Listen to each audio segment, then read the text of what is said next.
देखिए, ट्रंप ने कल कहा कि अगर आज सुबह तक, यानी कि अब उसका सुबह हो गया, हमारी यह रात है, अगर हॉर्मोज डील नहीं हुई, will anyway go and open straight of Hormuz this way और other.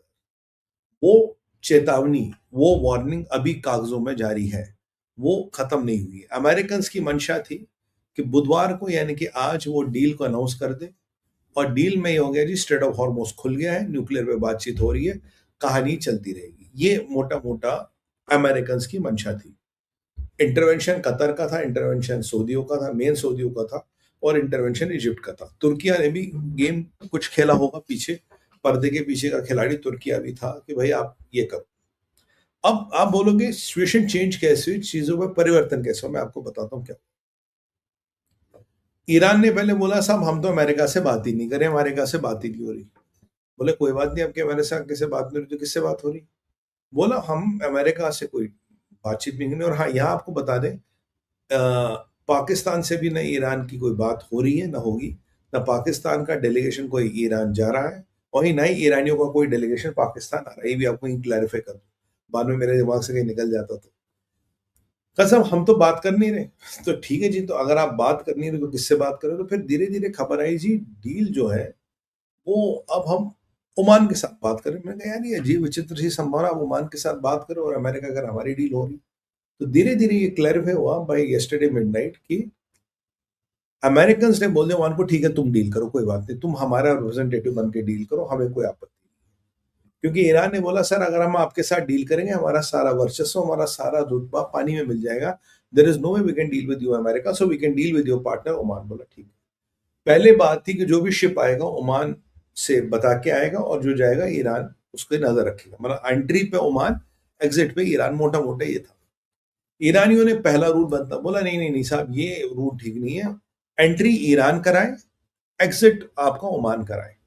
Entry will be done by Iran, exit will be done by Oman. चलो with a pinch of salt you also want to take it, ठीक है यार कोई बात नहीं, ले लेंगे आपकी, कोई बात नहीं। फिर इन्होंने दूसरा रूल बदला।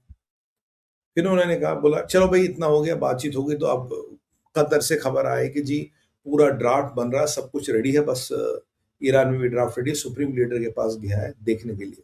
अब सुप्रीम लीडर की पता नहीं पोजीशन है देखने की, नहीं है पता, जो भी है सुप्रीम लीडर साहब के पास गया देखने को। चलिए कोई बात नहीं, सुप्रीम लीडर साहब भी देख लें इसको।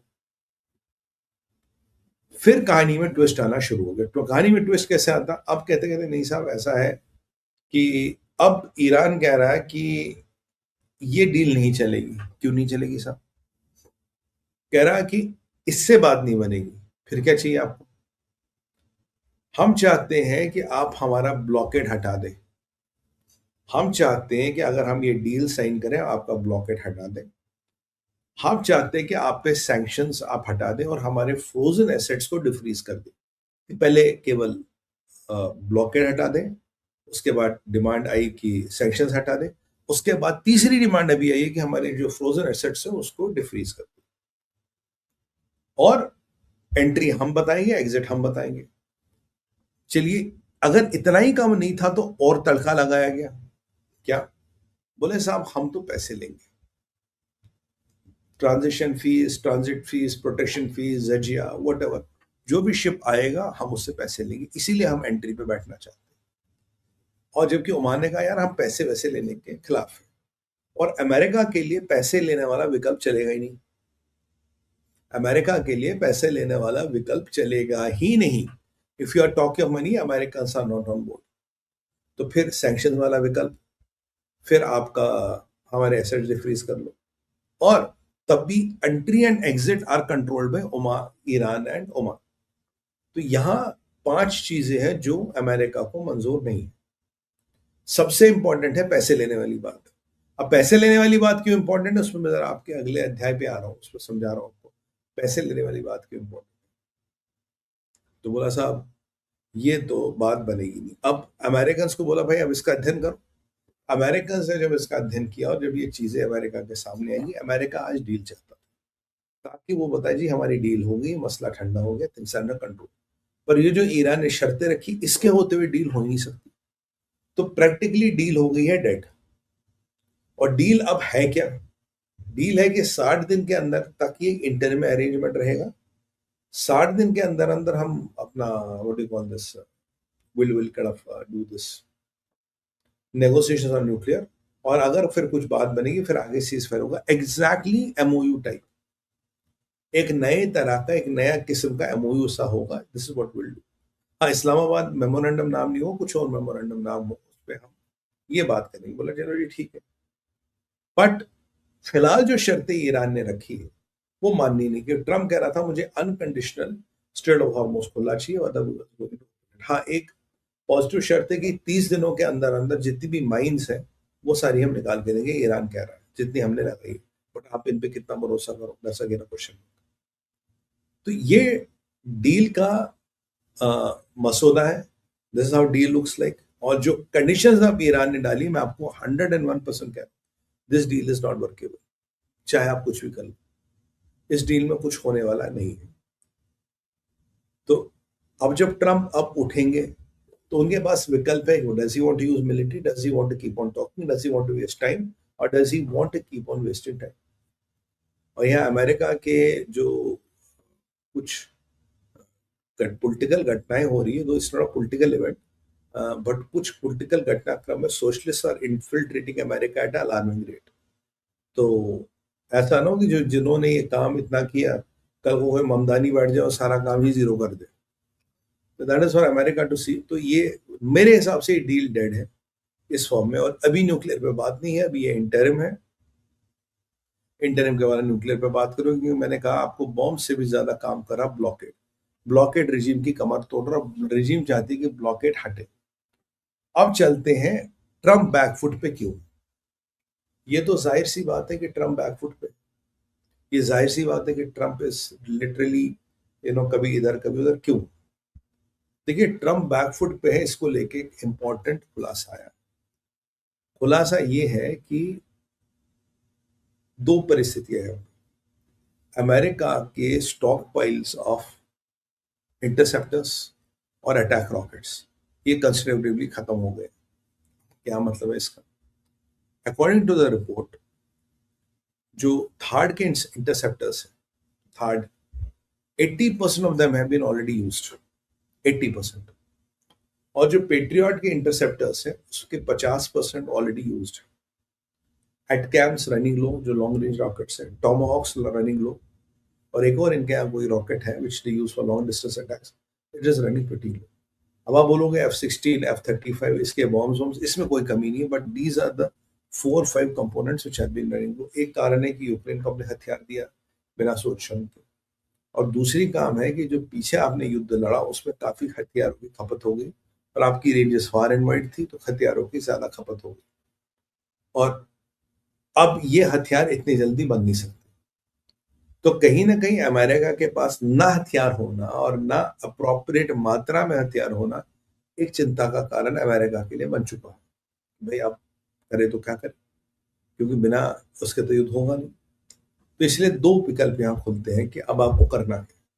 हथियार आपके पास है नहीं, इतनी जल्दी हथियार बन नहीं सकते, ये आप भी जानते हैं। तो अब क्या करें? ईरान को छोड़ दें? भाई ईरान को तो लगता था 50 साल से मेरे कोई आके लड़ ही नहीं रहा, मेरे आके कोई लड़ ही नहीं सकता, वो मिथ भी आपने शैटर कर दी।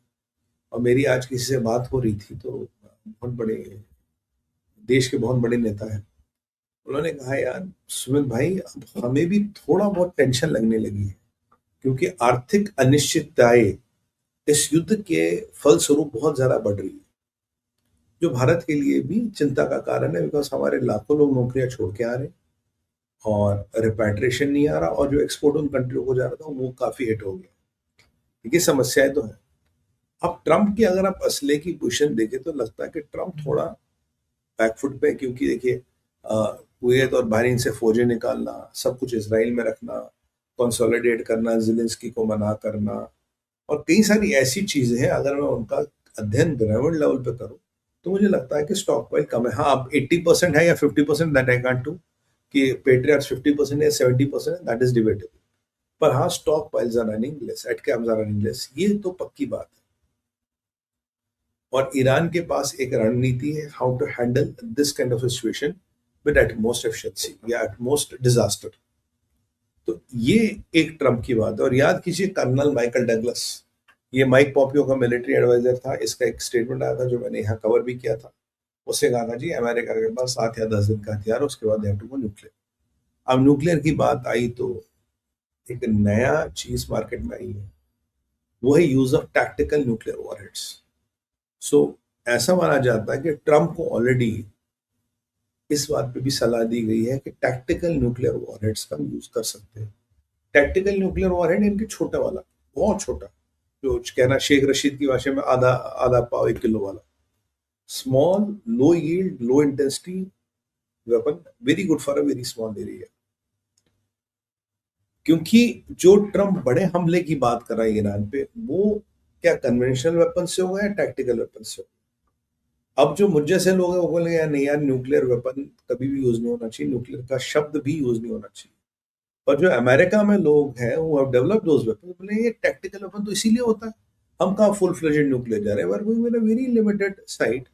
अब मान लीजिए ये आपकी पिकेक्स माउंटेन, ठीक है यार, हमारे पास GBU-57 है, उसके आगे बंकर बस्टर है नहीं, बट पिकेक्स माउंटेन के नीचे असला बारूद है, जैसे अमेरिका को एक खतरा होगा न्यूक्लियर बन के, तो what should we do? Should we you know be waiting? But जिस दिन उनके पास बम बन गया वो थोड़ी ना वेट करेंगे, वो तो डाल आएंगे। पॉइंट ये भी ठीक है। तो आई मीन वेटिंग में not be the best of the option all the ways. तो क्या करें साहब? बोला साहब फिर तो यही करना पड़ेगा जो करना पड़ेगा। तो ये बातें कहीं ना कहीं एक आ गई है कि क्या एक टैक्टिकल वॉर हेड को यूज किया जा सकता है, क्योंकि कन्वेंशनल वेपन से टाइम बहुत लगेगा और रिजल्ट कब आएगा कितना आएगा वो डोंट नो। ट्रम्प के पास टाइम नहीं है। ट्रम्प जो भी चाह रहा है ऐसी लड़ाई करूं, जल्दी से करूं, अपना रिजल्ट लूं और निकलो यहां से। तो उसके लिए ये ऑलरेडी मैं I am checking various radars, उन रडार्स में ये बातें आने लग गई है। So why Trump is on the backfire? Michael Douglas ने जो कहा था, और जो इंटरसेप्टर्स की परिस्थिति, जेलेंस्की को भी मना कर दिया गया, जेलेंस्की रो रहा था, वो एक बड़ी बात है। अब ईरान का मेगा प्लान क्या है? देखिए ईरान इसमें बहुत बड़ा खिलाड़ी है, it's all around Iran. What does mullah regime want? Iran को पता 30 साल 20 साल पीछे जा चुके हैं। अगर पेट्रोलियम पेट्रोकेमिकल के 50 साल पीछे जाएंगे और इस जिंदगी में तो आगे नहीं आ